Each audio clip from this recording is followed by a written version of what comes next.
DLCs, don't you just love them?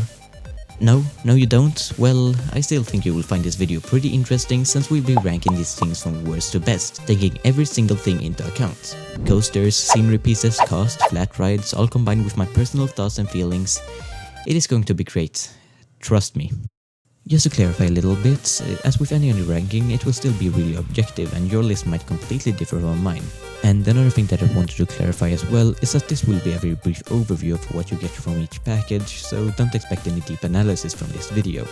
But with that said, let's get started. So, first off, coming in rather weak, we actually got a 3-way tie between 3 packs, and as you might have expected, it is between the Knight Rider, the Monster and the Back to the Future packs. Why? Well, first off, the coaster count is a big old 0. It of course doesn't have to complete the desired ranking of a pack, and you will see examples of this a bit further into the video, but in this case we pretty much only get a reskin for the go-karts. Even the low price at only $3 isn't enough to weigh up the low amount of contents. So overall, these packs get 0 stars for the coasters, 1 star for track/flat rides, 0 stars for the scenery, and although, as I said before, the pricing is low, the lack of content just isn't enough for it to be justified, so it gets 2 stars in pricing, making the overall score 3 out of 20 stars. Okay, this might be a bit of a questionable one, but trust me, I got the answer to why I decided to put the Ghostbusters pack all the way down here. Well, first off, the only coaster you get is pretty much just a creepy reskin of the Wendigo, which honestly isn't much. Scenery wise, you actually get quite a bit, mostly really Ghostbusters themed, but also a couple of different building pieces that could come in handy for some specific designs. Some examples of what you will find are some different brick walls as well as some useful decorative pieces such as trims and fire escapes, but with the pretty hefty price tag at $15, it unfortunately only makes sense for me to put it down here. But one thing that I haven't taken up yet is the interactive shooting rides that you get with this pack, which would be really cool, but since there already exists one exactly like this for free, it is unfortunately not a selling point for this pack, at least not for me. If you are building a Ghostbusters themed area in your park, then this would be absolutely great. So the final ranking is 1 star for the coasters, 2 stars for the track rides/flat rides, 4 stars for scenery, which I have to say is pretty good in this pack, and finally the pricing gets 2 stars since I just think $15 for a DLC, especially one that isn't really this good, in my opinion is too much. So all combined this pack gets 8 stars out of 20. Next up we have the Spooky pack coming in at $11. It is a little bit more approachable than the previous one, and overall I think that the value is a little bit better. You unfortunately don't get any new coasters, but what you do get is 2 new dark rides, which I personally don't think it looks as overly themed as the Ghostbusters one, making it a bit more versatile and more fitting in most parks. One of them is this generic dark ride thing, and the other one is a little bit more interesting since it allows for turning and tilting of the cars, which can be used in some really cool concepts for dark rides. But where I think this pack really shines, and the reason why I got it in the first place, is because of the scenery pieces. There are tons of different walls, roofs, fences, furniture and so much more, most of it very generic, making it easy to use in many cases. So, this pack obviously gets 0 stars for the coasters, 3 stars for the track/flat rides, a whole 3 stars for the scenery pieces, and the pricing I find pretty fair, so it gets 3 stars out of 5. So adding all of that up gives a final ranking of 9 stars out of 20. Not so bad. Now we've entered the packs that I would actually recommend you looking into first if you're interested in buying any of the DLCs, and the first one is the Classic Rides pack. It comes with a total of 2 coasters, including a Gerstlauer Infinity model and a Max Spinning Coasters, 2 pretty decent models. For the track rides, we've got quite a lot. A Gondola Sky Ride, a classic car ride, a simple boat ride, all of them can come in very handy in many different situations. This pack also comes with a bunch of pretty decent flat rides, including one of those pagoda things, which I have no idea what they're called, 2 versions of this thing, which I also have no idea what they're called, and finally this spinning thing. I really do need to get better at naming flat rides. So overall, some pretty nice rides that I think could fit into many different parks.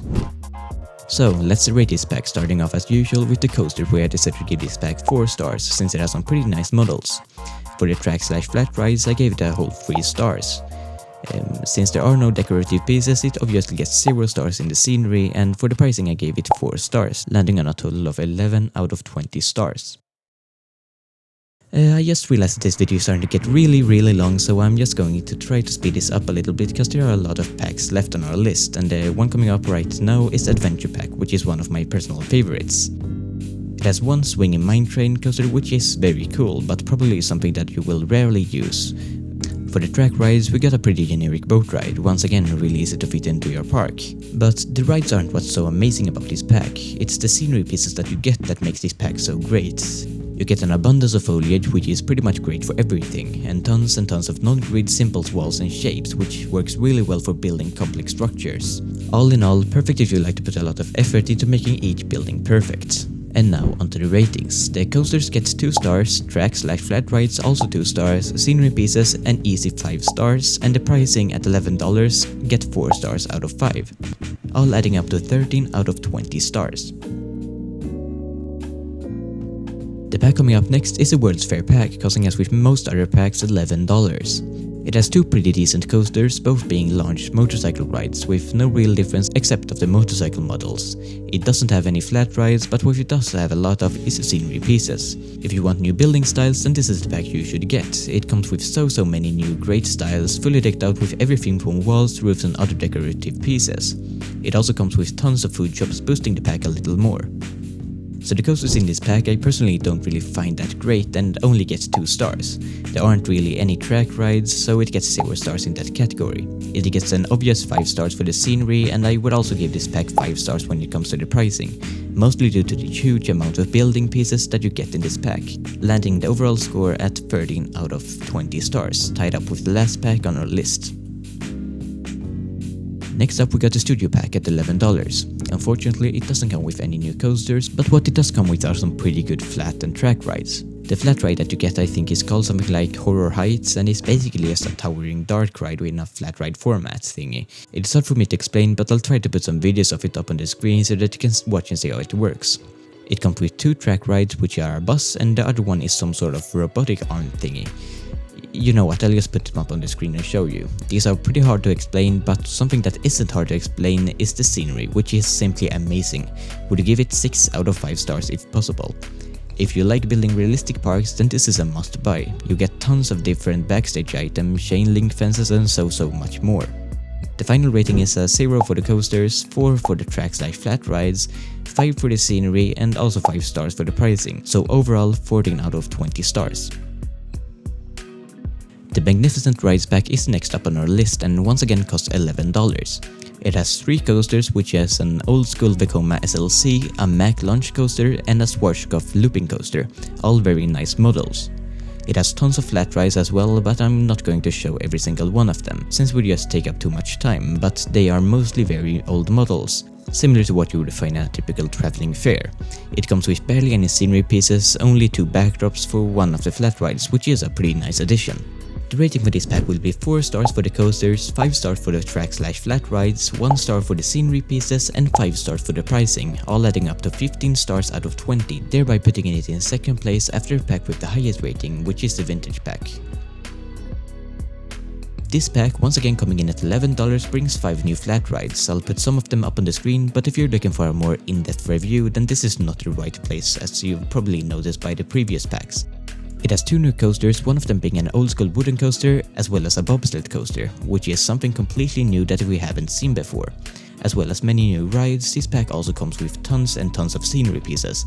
For the most part they are circuit themed with many different animatronics, so if that's something that you would like to do more of, then this is the pack for you. So now onto the final ratings of this video. We have 3 stars for the coasters, 5 stars for the track/flat rides, 4 stars for the scenery, and finally, as with most of the later packs, this one also gets 5 stars for the pricing, all in all adding up to 17 out of 20 stars, and with that putting it at the top of our list.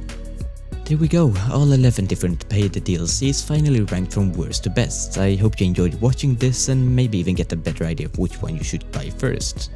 This was a little bit more of an experimental video, so please leave a comment on your thoughts about it, and if you feel like watching any of my other videos, then I would highly recommend this one, where I made a realistic recreation of Son of Beast, but if it got an ARMC remake.